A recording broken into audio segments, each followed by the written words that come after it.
ask, what's the name of the producer? Does he have a girlfriend's name? And he would weave it into his conversation. And, of course, the producer had no idea he was going to be woven into Barry Humphrey's little tirade about something. And then there was another thing the other day where, you've got the Sam Smith, the one who wore that very dated outfit that was worn 50 years ago by David Bowie. And he goes on a show. And, again, we had the problem with the fishermen. No, it's fisher them. And I think what would be safer in the long run to save any embarrassment is don't book him for any shows.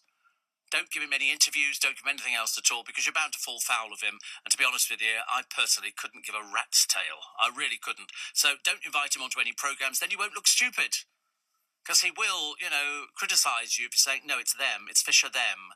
No, it's not. No, we're not changing things just to please you. I think not.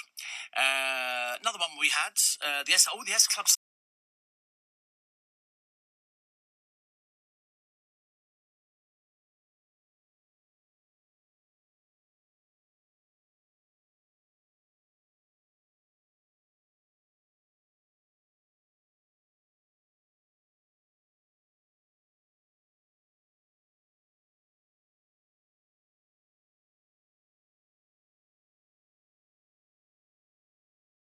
You getting letters from the BBC saying you haven't paid your licence fee and we're going to, quote, get you? Let's go to Brendan in Weston-super-Mare. What's your feeling about the licence fee, Brendan? Well, Ian, I think you've just got to be careful what you wish for, really, because if they do away with the licence fee, it isn't going to be free for people to get BBC. It will become a subscription channel like everything else. And as the gentleman from Liverpool was quoting, the prices of this subscription channels is quite a lot. So for an awful lot of people in the country, it's not going to be free. And for all the local radio stations, etc., they're already cutting back.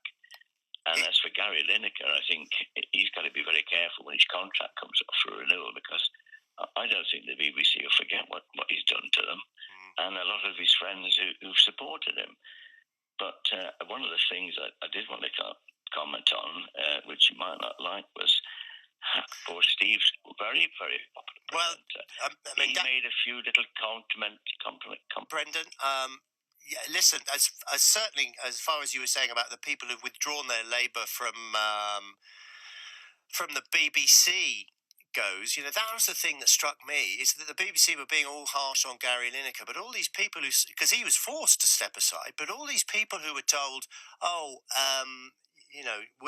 not coming into work tomorrow, says, and the various people, surely they were breaking their contract, weren't they? I would have thought. 0345 6060973. Thank you, Brendan. Ian, I might get hammered for this, says Jim, but I think the BBC is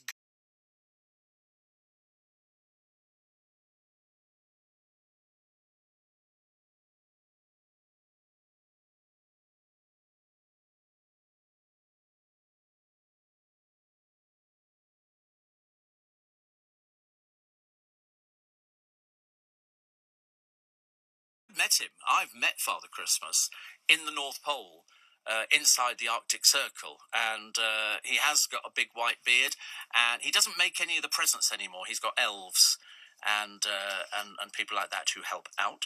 The Manchester Museum, I should have gone to Manchester this weekend. They've got an exhibition on the golden mummies of Egypt, which sounds really good because I like things like that.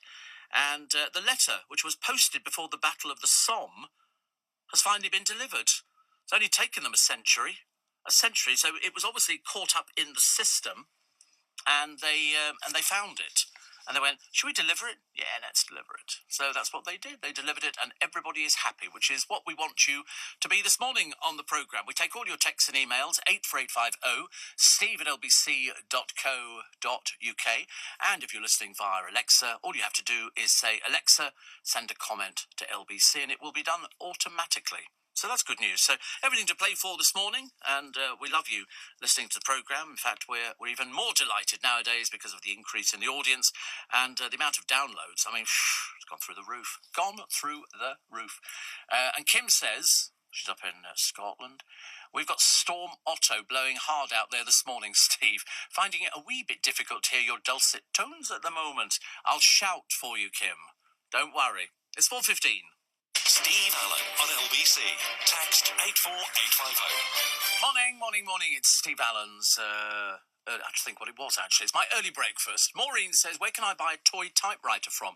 They used to do one years ago. It was called Petite typewriter, and it did exactly the same as a normal typewriter, except it was for children, and it was made in plastic. Now, I think that you could probably go to Amazon and you could find a toy typewriter, and I would think you could probably find the Petite typewriter, because everybody had one and it dinged the bell, it did all the usual things, and it was to teach, I don't know why, teach kids to type. But a toy type